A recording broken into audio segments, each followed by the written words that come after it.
La nuit est avancée, les jours approchent. Tel est le sous-thème développé par les pasteurs Ken Luamba lors de la 9e journée du 30 matin de prière. Bonjour pasteur. Bonjour mon frère. Comment vous allez? Ça va bien, Dieu fait. Comment se porte l'église Philadelphie Gombe? Dieu nous soutient par sa grâce. Ok. Le péché aujourd'hui envahit le peuple de Dieu. Est-ce que le péché est devenu majeur ou soit ça prime parmi l'église actuelle? Je dirais que il y a, comme je disais dans mon message, comme un esprit de séduction et de distraction qui est entré dans l'église, au point que plusieurs sont endormis sur le plan spirituel. Et dans ce sommeil spirituel, plusieurs se retrouvent en train de vivre la vie qu'ils ne devaient pas vivre. Ils se retrouvent en train de tolérer les choses que l'Église devait condamner. Ils se retrouvent en train de permettre et d'accepter les choses que l'Église devait réfuter, devait désapprouver. Et toutes ces choses arrivent justement parce que l'Église sombre dans le sommeil spirituel. Exactement. Alors, quel est le plus grand danger dans lequel l'Église sombre actuellement parmi plusieurs cités ce matin? J'ai cité le mélange, j'ai cité le conformisme et autres. Je voudrais prendre tout simplement le conformisme, parce que le conformisme, d'une manière générale, peut renfermer tous les autres éléments que je donnais. Le conformisme, c'est quoi? Le conformisme, c'est le fait de vivre comme le monde, de se conformer à la mondanité. Et la mondanité s'est infiltrée aujourd'hui dans l'Église, au point qu'il arrive des fois, on se pose la question de savoir, suis-je dans la maison de Dieu ou suis-je dans le monde? Des choses qui devaient être dans le monde, qui se retrouvent dans la maison de Dieu, et ça s'est normalisé à un point où plus personne ne déplore, plus personne n'inquiète, des choses anormales qui deviennent normales et naturelles, même dans la maison de Dieu, et même au plus haut niveau de la foi, c'est-à-dire même dans le sacerdoce. Il y a des choses inimaginables qui sont acceptées, tolérées, banalisées, même parmi les serviteurs et servantes de Dieu. Et cela veut dire qu'on peut parler évidemment de l'hypocrisie dans l'Église. Bien entendu, le conformisme au monde, le sommeil spirituel nous amène tout droit dans l'hypocrisie. Et même que les gens sont dans une double vie, hein. Il y a des choses qu'ils font à l'église, il y a des choses graves qu'ils ne peuvent pas faire à l'église, mais qu'ils font ailleurs. Et à l'église, les gens donnent l'impression d'être saints, mais quand vous les retrouvez dans leur milieu naturel, vous avez du mal à les reconnaître. Pourquoi? Parce que plusieurs ont perdu totalement et complètement leur identité et vivent comme de mondains, bien que chrétiens. Exactement. Selon vous, pourquoi l'Église s'est éloignée de l'essentiel et se guette de plus en plus dans le mal? Comme je l'ai dit dans le message, on engendre que selon son espèce. On enfante que selon ce que l'on est, que selon sa nature. Si le Père vit dans le péché, si le pasteur vit dans le péché, l'Église va se retrouver dans le péché. Parce que quand nous prêchons, ce que nous communiquons est bien au-delà des paroles qui sortent de notre bouche. Nous communiquons notre propre vie. Je peux être en train de vivre dans l'adultère, dans le péché. Je prêche la sainteté, mais ce qui va impacter la vie de mes auditeurs, c'est pas ce que je dis, c'est ce que je suis. C'est ma vie qui va s'imprégner sur la vie de membres. Ce qui fait qu'aujourd'hui, le plus grand problème, c'est que les pères qui devaient ramener le cœur du peuple vers Dieu désorientent l'attention, le focus du peuple vers toute autre chose, vers le matérialisme, vers l'amour de l'argent, vers l'épanouissement et le développement personnel. Vous voyez ça? On parlera d'ailleurs de la prospérité, voilà, des messages actuels. Des messages, des signes des temps de la fin.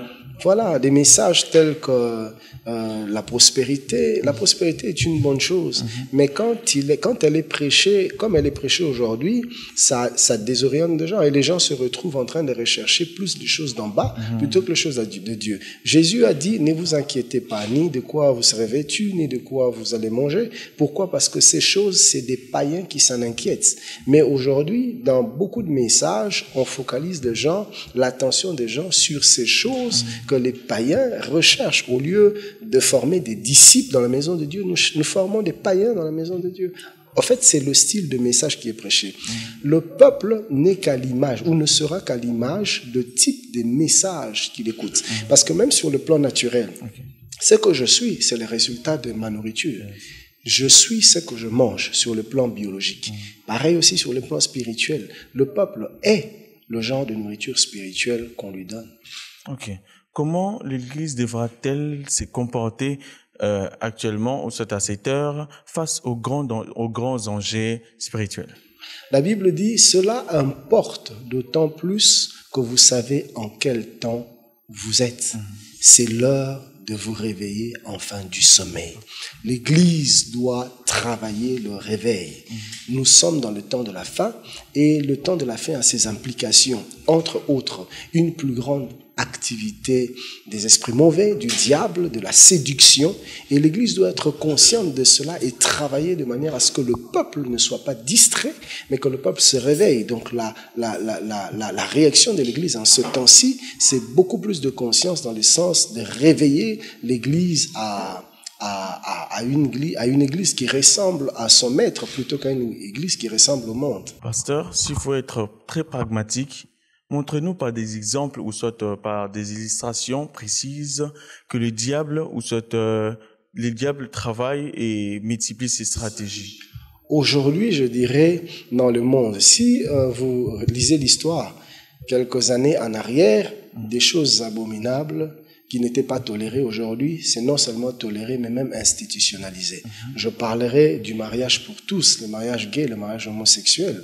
Aujourd'hui, il y a des nations où tu parles contre l'homosexualité, tu fais la prison. L'homosexualité est élevée comme une valeur aujourd'hui. Aujourd'hui, il y a même un nouveau concept, on parle de l'homophobie. C'est-à-dire, tu parles contre l'homosexualité, on te traite d'homophobe. Et sous d'autres cieux, l'homophobie est une infraction. Tu fais la prison parce que tu réprimes l'homosexualité.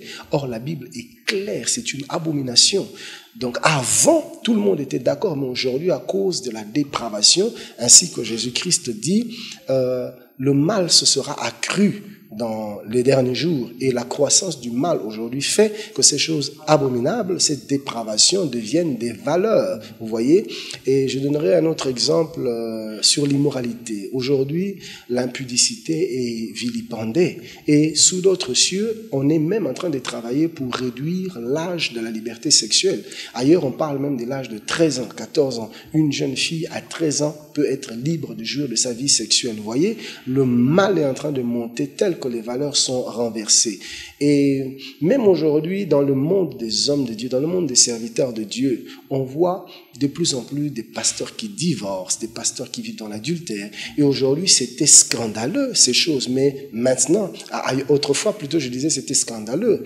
Mais aujourd'hui, nous voyons des adultères, des divorcés continuer à faire le ministère. Et regardez leurs églises, il y a des milliers de gens qui viennent. Mais on est aveuglé à un point inimaginable. Comment puis-je prêter mes oreilles à un pasteur adultère, à un pasteur qui vit dans le péché, tout en étant conscient qu'il vit dans le péché? Cela ne veut montrer rien d'autre que la vie que je mène moi-même. En fait, si je vis dans le péché, dans l'impudicité, dans la pornographie, je ne serai à l'aise que dans une église où on ne condamne pas ces choses. Vous voyez ça? Dans une autre église, je suis mal à l'aise. Pourquoi? Parce que je ne veux pas laisser ces choses-là. Alors, voulant continuer à vivre dans ces choses et en calmant ma conscience, en me faisant passer ou en me convainquant même que je suis toujours chrétien, alors plusieurs préfèrent aller dans des églises où les pasteurs eux-mêmes vivent dans ces choses-là parce qu'ils sont confortés. Vous voyez ça? La conscience est, comme la Bible dit, cautérisée. La conscience est écrasée. La conscience ne parle plus. On ne nous prêche plus le message qui nous ramène à Dieu, qui nous jette à genoux dans la repentance. Du reste, aujourd'hui, dans nos églises, il y a très peu de repentance sincère, de repentance authentique.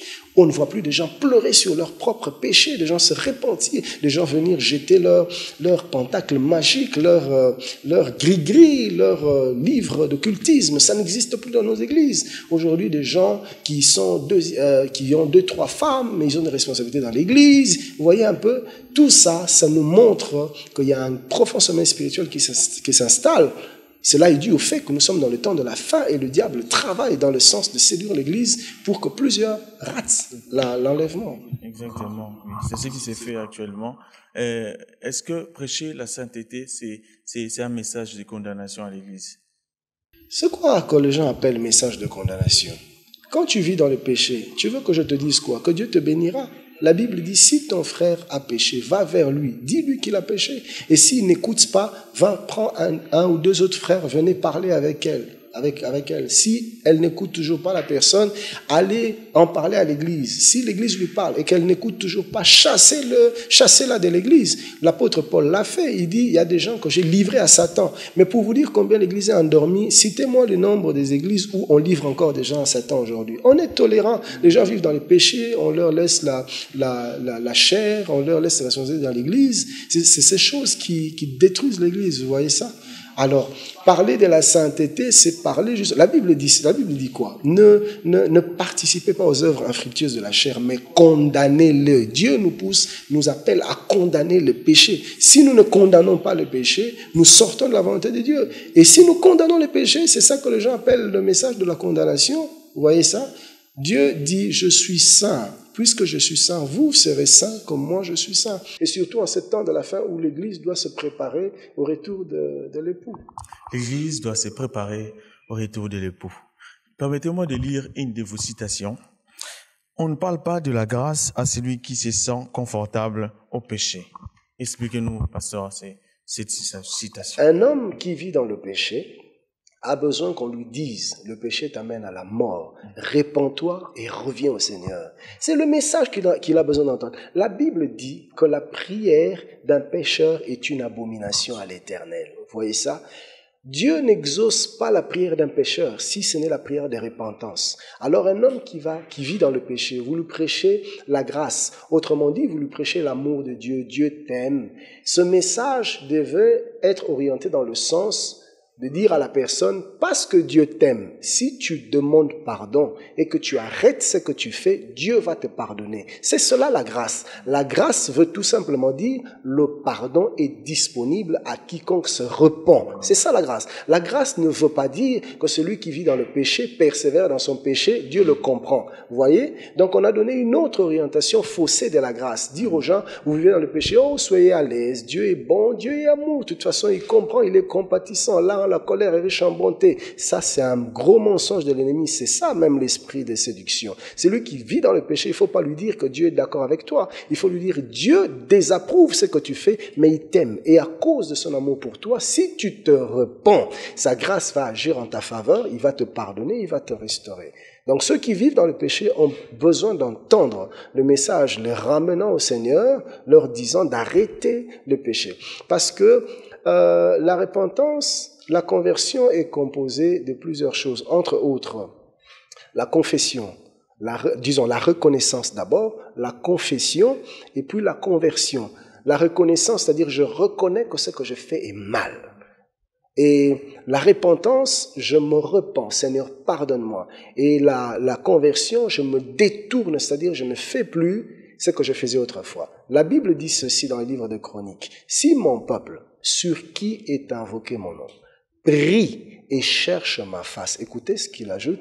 Et s'il se détourne de ses mauvaises voies, il n'y a pas que prier, il n'y a pas que chercher ma face, mais il y a aussi s'il se retourne, si conditionnel, il se détourne de ses mauvaises voies, je lui pardonnerai son péché et je guérirai son pays. Vous voyez ça? Donc il ne faudrait pas qu'on dise tout simplement aux gens, non, la grâce est là. Il y a autre chose à faire, c'est-à-dire reconnaître, se repentir et arrêter, se détourner de ces choses-là. Alors le pardon de Dieu, produit de la grâce, agit dans notre vie. Vous voyez ça? Merci beaucoup, pasteur, pour cette explication. Comment devons-nous nous préparer pour attendre le retour imminent de Christ? Continuons à marcher dans la crainte de Dieu. La Bible dit, veillez et priez afin que vous ne tombiez pas dans la tentation. Soyons sobres, car les jours sont mauvais, et rachetons le temps. Gardons cette conscience du retour imminent de Jésus. Vivons comme des pèlerins, comme des passagers. Nous ne sommes pas venus nous éterniser ici-bas. Nous sommes venus pour un temps. notre destinée, c'est l'éternité à côté de Dieu. L'attitude que nous devons avoir, c'est l'attitude de voyageurs, des pèlerins. Je sais que je suis là pour un temps, je me prépare pour mon éternité. Cette conscience doit constamment demeurer en nous, afin de nous pousser à être constamment portés vers le Seigneur et vers l'éternité. Merci beaucoup, pasteur. Je me rappelle d'une phrase de pasteur Marcelo. La porte du ciel est faite à la taille de Christ. Suivez Christ et vous allez entrer au ciel. Nous avons fini par un message, pasteur, ou soit par une prière. Il y a quelqu'un qui nous suit maintenant, qui vit dans le péché et veut se repentir. Adressez-vous à cette caméra. J'aimerais te dire, bien-aimé, l'amour de Dieu est disponible. La grâce de Dieu est disponible. Et Dieu t'aime. Il t'aime tellement qu'il s'est sacrifié lui-même à la croix pour que tu sois sauvé. Il n'est pas venu juger le monde, mais il est venu sauver le monde. Le salut est disponible, mais Dieu ne peut te sauver qu'à proportion de ta volonté. Dieu ne peut pas aller au-delà de ta volonté. Ce n'est pas à Dieu de vouloir à ta place, ce n'est pas à Dieu d'accepter à ta place. Lui, il a fait sa part. Il a payé le prix fort, le prix du sacrifice de la croix. Maintenant, ta part, c'est d'ouvrir ton cœur et d'accepter le pardon qu'il t'accorde. Si tu te repens de tout ton cœur, tu ouvres ton cœur, tu reviens à lui, il va te pardonner et il va changer ta vie à jamais. La Bible dit, peu importe la grandeur de votre péché, si vous vous repentez sincèrement au plus profond de vos cœurs, Dieu est disponible pour vous pardonner. Repentez-vous car les temps sont mauvais. Bientôt la trompette va sonner. Bientôt le Seigneur Jésus-Christ va venir et prendre son église. Ne passez pas à côté de ce temps. Après, la grâce ne sera plus disponible. Maintenant, la grâce est disponible et bientôt ce temps de grâce va tendre à sa fin. Saisissez l'opportunité que Dieu vous donne. Ainsi qu'il est écrit, aujourd'hui, si vous entendez sa voix, n'endurcissez pas vos cœurs. Mon frère, ma sœur, Dieu t'aime et il veut te sauver. Écoute sa voix et ta vie ne sera plus jamais comme avant. Sois béni, rendez-vous dans la gloire du Père le jour de l'enlèvement. Que Dieu vous bénisse. Rendez-vous à la gloire du Père le jour de l'enlèvement. Tel est le message de la clôture de ces moments avec le pasteur Ken Lwamba. Merci, pasteur, d'avoir répondu à notre invitation. C'est moi. Bénissez aussi l'église Philadelphie Kombe de notre part. Merci d'avoir suivi cette 9e édition, cette 9e journée de 30 matins de prière. À la prochaine.